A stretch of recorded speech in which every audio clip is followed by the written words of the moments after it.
Hi everyone, in this video I want to show you how you can install and run a Windows application on a Mac computer using the Wine open source project. And this will work both for Intel-based Macs as well as for the newer Apple Silicon versions. For this example, we are going to use the Latent Gold application, which is an application for conducting statistical analysis. However, the principle discussed in this video should apply to pretty much any other Windows application. So let's dive right in.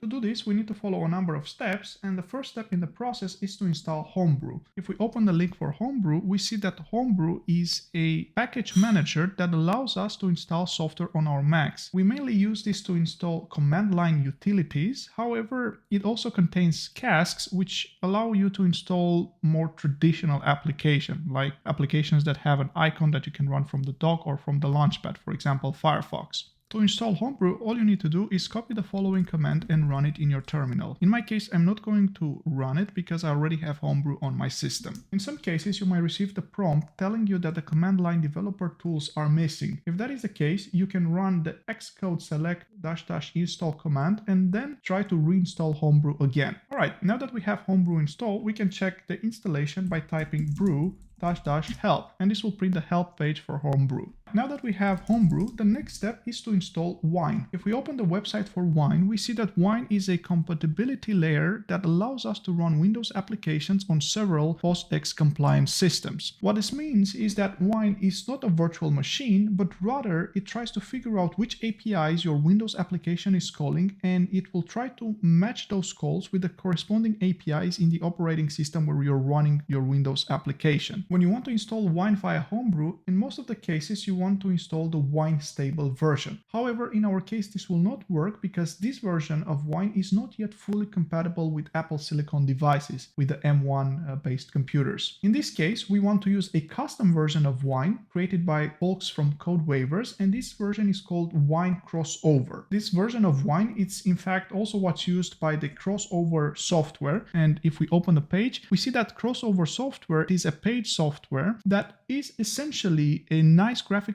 interface for working with Wine. In our case, as we continue through this tutorial, we will use Wine from the command line to install and start the applications, but Crossover makes this relatively easier by providing you a nice graphical user interface to point and click stuff and install and run your programs. So if we want to install the Crossover version of Wine, we can head towards the following repository where we will find a Homebrew command for installing this custom version of Wine, which I also have in this document here. So let's run that command in the terminal to install Wine. It looks like the installation was successful, and when we used the no quarantine flag, what we did, we told Homebrew to disable the macOS gatekeeper for this particular task or for this particular application. The gatekeeper is a security in place that prevents your system from running unsigned applications. In this case, we told the macOS gatekeeper that it is fine to run this particular application. And as we can see from the documentation, Wine was installed in the applications folder. If we open Launchpad, for example, we see the Wine crossover here, and if we click on it, instead of an application opening, we actually get a terminal with some instructions on the Wine commands that we can run, which we'll dive into in a bit. So let's close this. Now, to check that everything went okay with your installation, you can, for example, type wine-version,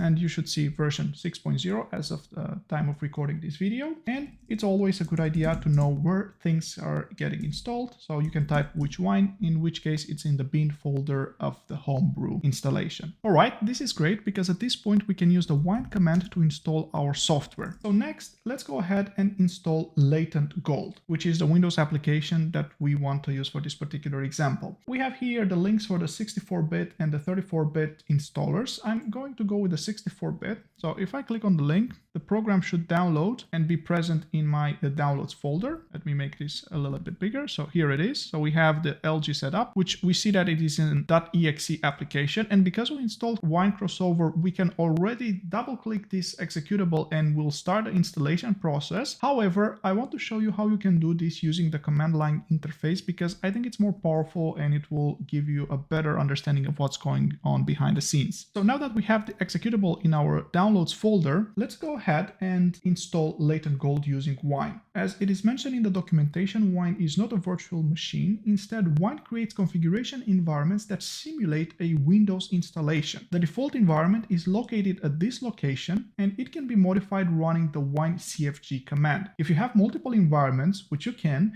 tell Wine which environment to target by specifying the Wine prefix variable. So in this case, we would tell Wine to target the wine-new-environment when modifying it via the Wine CFG command. So let's go ahead and run the Wine CFG command, and we see that the default Wine environment is going to be created. Soon we will also get a window allowing us to customize settings in that environment. Here it is. Let me zoom in a little bit. Now you see under the Applications tab that you have the Windows version option here that you can change. This Windows version is the version that Wine will use to install and run your applications. If your application needs a particular Windows version to run, then you can select it here, or you can create a new environment and install that application in that particular environment.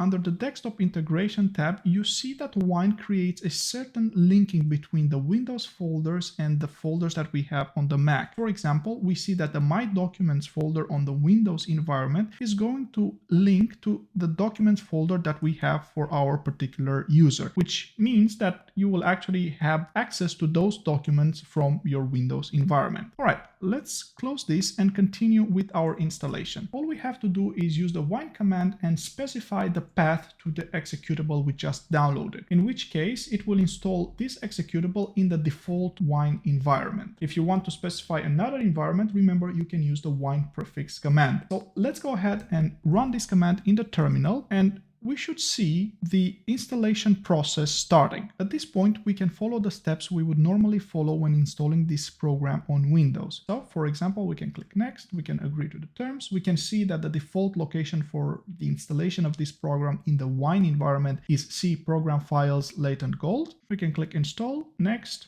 Finish, and just like that, the program got installed. If we navigate to the Wine environment, to the Drive C folder, and if we run a tree command, we can see that this environment follows closely the structure of a Windows installation. For example, here we have the program files, here we have the x86 version, here we have the users folder with the default crossover user, and here we have the Windows folder. In our case, our application was installed under program files and under Latent Gold 6.0. So all we need to do right now is to tell Wine where to find that executable that is needed to start our application. And we can do that by specifying the full path, and we should see our application starting now. We get this window about the license because this is a licensed program. However, we can run the demo version. And just like that, now our application is running on Mac. We can go ahead and make sure that this application also runs okay by running a dummy analysis. If you don't know where the demo data for this application is, you can find it at the location where the program was installed. So program files, Latent Gold, demo data, and let's go ahead and pick Depression Sav. And let's go ahead and run a cluster model, just randomly picking one indicator and clicking Estimate. And then there you go, you see that the application is running just fine. Let's now go ahead and close these applications to see how we can make our life easier to start this application without specifying the full path. Another way to open the application is to navigate at the location where it was installed and double clicking on it.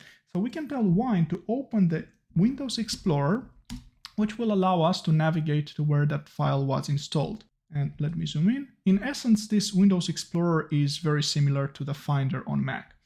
So let's go to my computer. Let's go to the Drive C. Here it is. Let's go to Program Files, Latent Gold. And here we see lg60.exe, which is our application. And we can just double click on it. We get again the same warning with the license. And now the program is open and we can run it. Now let's close it and see yet another way we can open this application. Another way to easily open the program is by creating an alias. First, we need to understand which shell we are using. By default, on newer versions of Mac, the ZSH shell is used. However, the bash is also an option. For example, which bash, you see that this is also installed. Depending on which one is your default or which one you want to use, you will be adding the alias to the corresponding configuration file. This is the file for the ZSH shell, and this is the file for the bash shell. So we will be adding an alias called lgold, which will run the Wine command with the full path to our executable. So in other words, whenever we call this lgold, it will run behind the scene the full path and pass it to wine. And by specifying echo, we are actually saying that we want to add this particular line to the configuration file where we store our aliases. So let's go ahead and run this. And now let's go ahead and inspect how that file looks like. So I'm going to open this file in my code editor, and we see that the alias was added here, lgold alias with the following command. In order to be able to run this alias, we have to either close the terminal and restart, or we can force sourcing this to apply the new settings. So I'm going to source this, and now if I type lgold, you should be able to see that the application now starts with a very simple command. Again, we get this warning, and our application starts just fine. All right, this is great. There's one final thing that I want to show you, namely how you can actually create a shortcut to run this without having to go through the terminal. In order to add a shortcut, we need to open the shortcuts application. Here it is. I'm going to zoom in a little bit to make things easier to see. Now we click the plus button, we give a name to our shortcut. Let's call it Latent Gold, Latent Gold 6.0. And under the categories, we click scripting, and we go all the way down until we find run a shell script. And we drag and drop this here.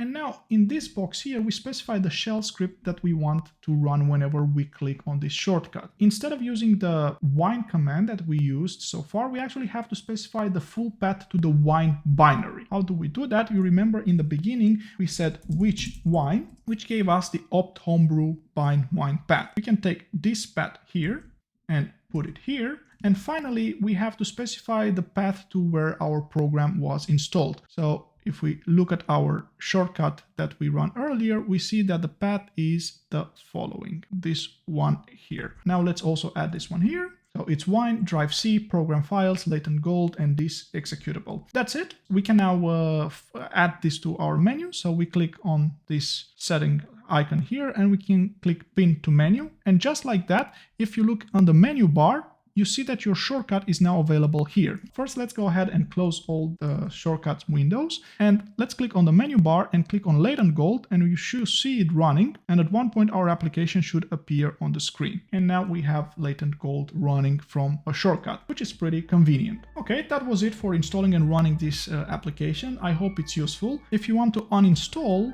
Wine and Latent Gold and all the programs that you install, then what you have to do is to first uninstall the Wine crossover. Then you remove the wine environment, the default one or any custom ones you've created. Then you go into your configuration file for your shell and remove the alias that we added. And finally, you can go into the Shortcuts app and delete the shortcut. That's it for this video. I hope you find it useful.